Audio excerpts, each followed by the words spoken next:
Hello everyone, welcome back to PPF. Today's kind of exciting for me because I have laying here a CNC Plasma cutter table.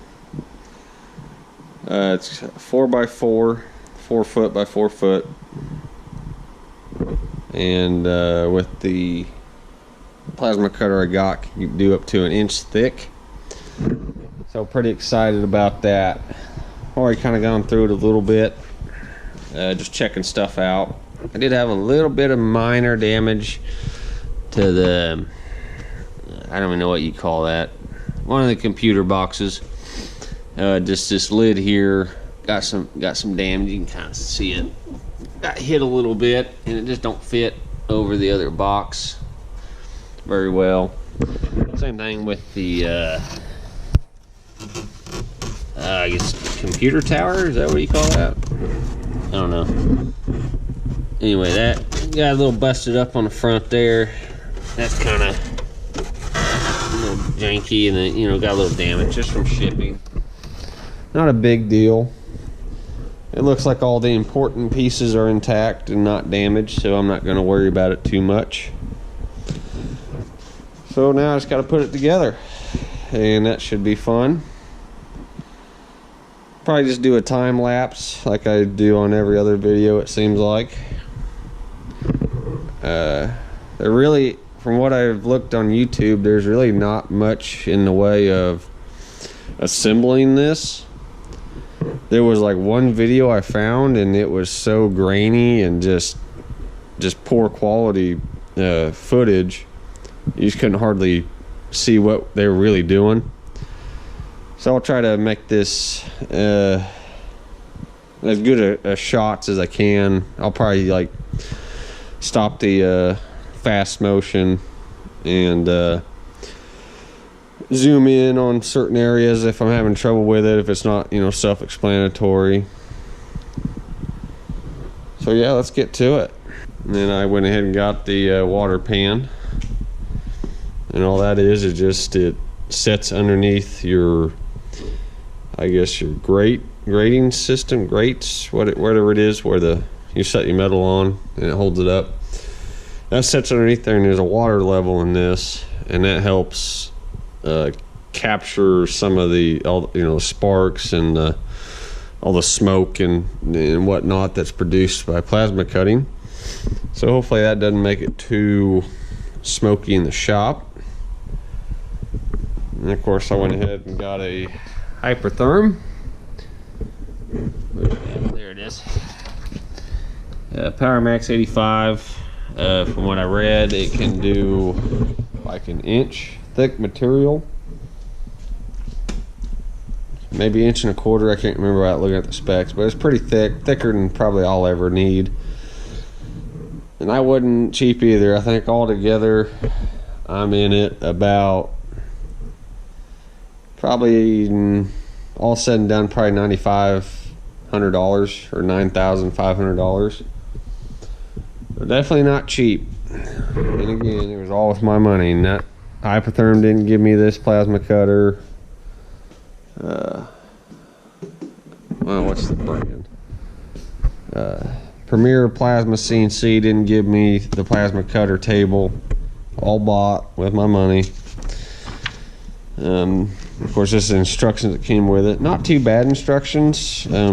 There's always lacking information no matter what set of instructions you got, it seems like. So we'll struggle through it, or I will struggle through it. Alright, step one is to put the corners and I guess the perimeter piece together. On this kit, it did not specify what corner piece needed to go where, so there should all be symmetrical. And looking at the holes, I think that's right. I better nick that off. Got a little bit of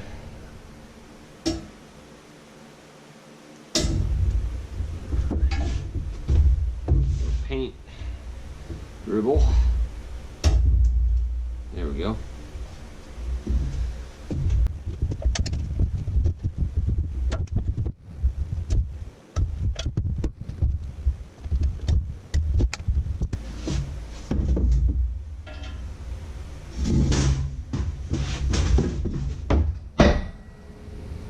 Okay, I might have to drill these holes out.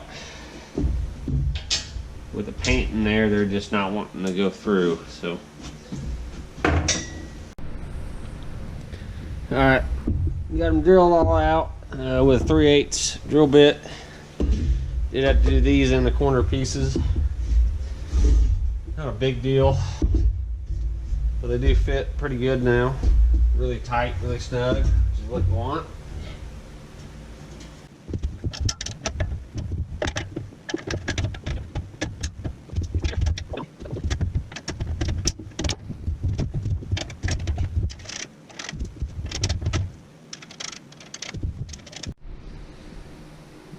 Alright, I got the corners all put together. I got the lower parts. We'll have to put on yet these pieces that go down here and just strengthen the bottom of it. And I don't know why, but there's 3 sets of holes in every single corner, but it doesn't specify which ones need to be where. And yeah, I guess they're even. Okay. So I'm just going to put them in the top 2 and hopefully that works out. Because there's really no definite wording or picture that tells you exactly where or what set of holes to put them in.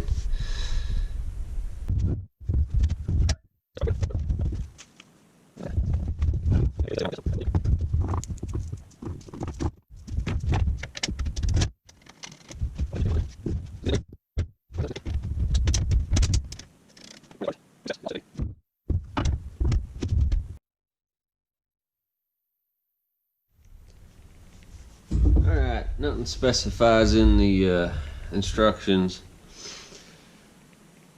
how to actually put these in, and I'm just assuming that that's the way they go. Once one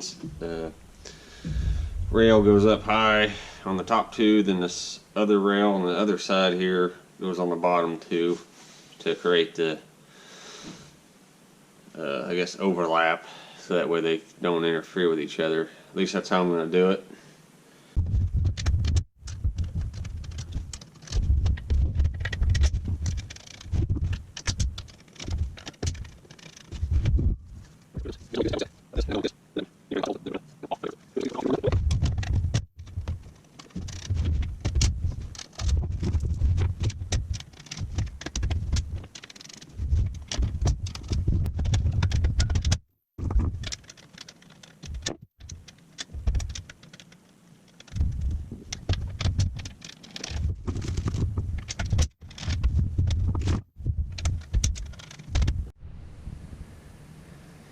Alright, we got the check bar piece in here. Tube, whatever, square tube, rectangle tube track. And we got bolts in on the side here. The only problem is they're kind of tricky because the bolts are, the bolts are right here. So you got to reach inside here to get them on. And they could have cut a little bit bigger hole right there. So I'm going to try to use some pliers to get in there and on it.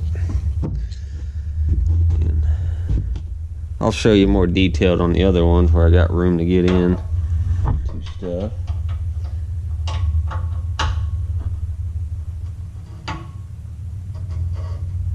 I'm going to have to get over on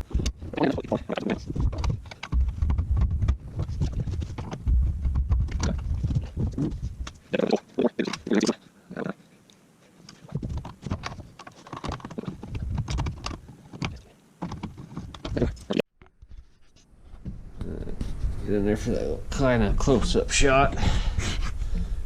See, there's the nuts. That's all you got, this little hole right here, and you think that's big enough, but when you get a wrench in there, man, it's kind of hard to see what you're doing. Of course, light would help, but I mean, I don't know why they couldn't have went over another, I don't know, made that twice as big. I mean, structurally, I don't see no issue with that. Alright, when you're doing it, tighten everything up. You want to tighten up the rail first according to the instructions. Check to see if you're still somewhat square, and start tightening up one on each corner. Check your square again, and then kind of knock it around if you need to.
Alright, we got everything bolted up.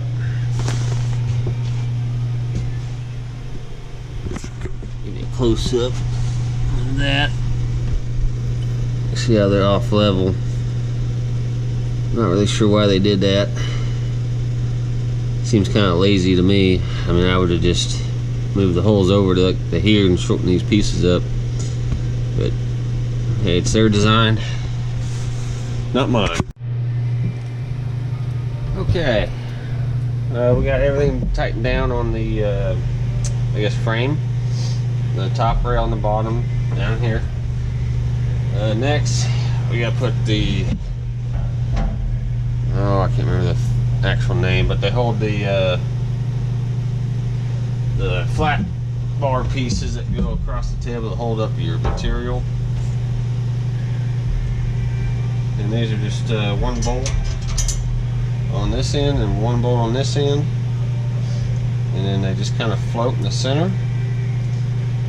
Don't really understand that, why you wouldn't go ahead and put another hole right there, or two holes, or why not just make this one whole piece. But we'll put it together how they want it. Main thing is just make sure that your little slits here are facing inward, and that looks good. And yeah, they just kind of float in the middle. I don't understand it.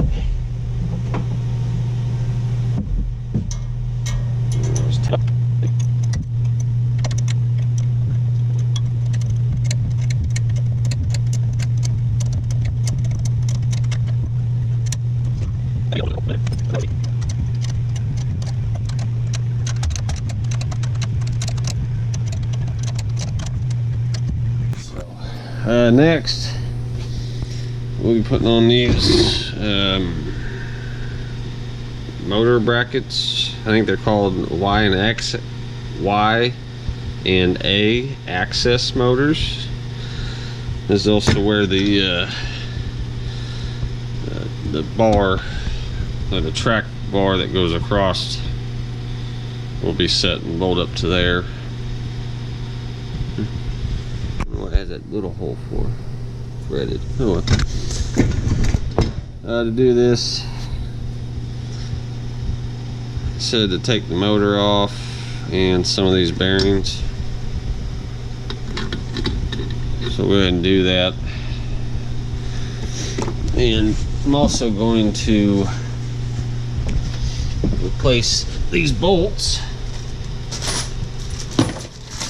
with some that are a little bit longer.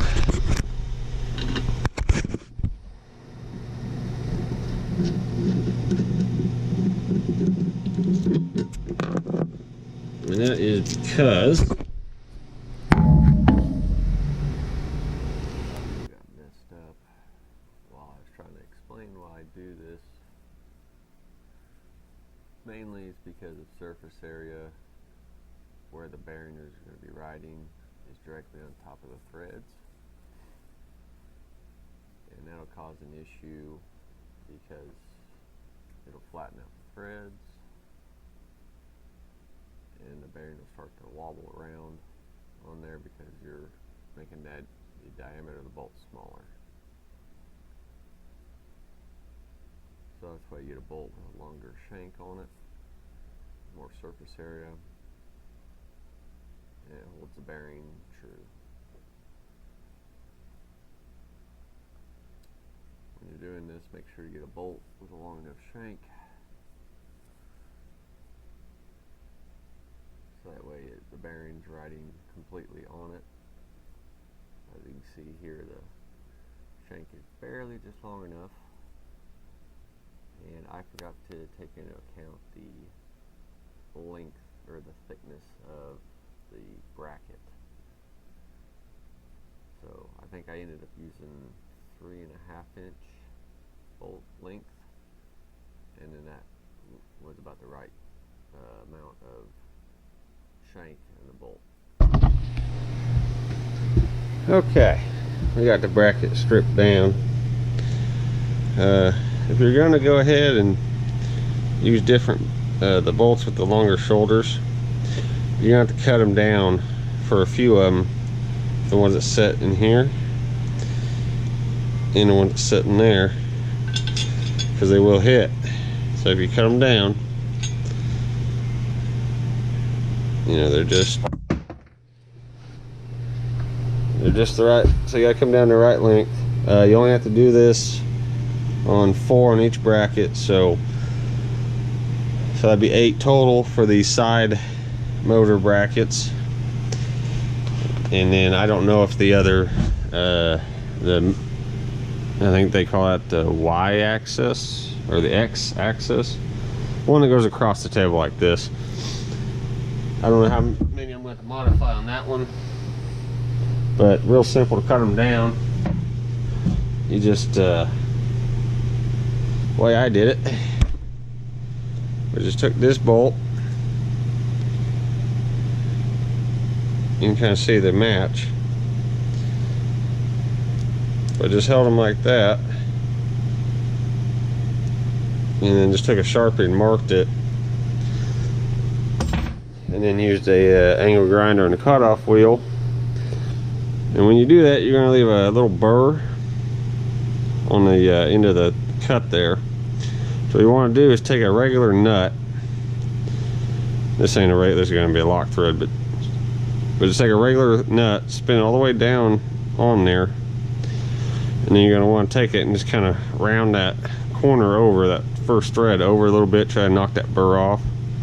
And then you'll spin that nut off, and it'll take that burr with it. It'll flare that burr up and out of the way, and then it can spin on real easy. If you don't do that, it's that burr is really kind of a pain, and it'll really screw with you trying to get that nut on there. But we got them, we're ready. Reassemble it. I'll have to leave some of the bearings off to get it over the tubing there. And another thing, while we're looking at it, this is raw finish. This is unpainted, and you want to leave it that way. And the reason being, you got these bearings that roll on it, and what will happen if you put paint on it is, over time, that paint will start sticking to this bearing, and it will create high and low spots, and it'll wear off too on the surface. So you're going to be fighting that. So you're constantly going to be having high and low surfaces. So just leave it bare. If you wanted to take the time, you could measure out where the bearings are going to set on here and tape that off and paint it, but honestly, I mean, it's up to you, but I think for me it's just easier to clean all the mill scale off of it, or well, not mill scale, but the oil from the manufacturing process, and then just soak it with WD-40 and let it set on there for a while and wipe off the excess. And then that should give it a pretty good rust preventative coating, and it won't add no thickness, and it won't stick to the bearing and create high and low spots.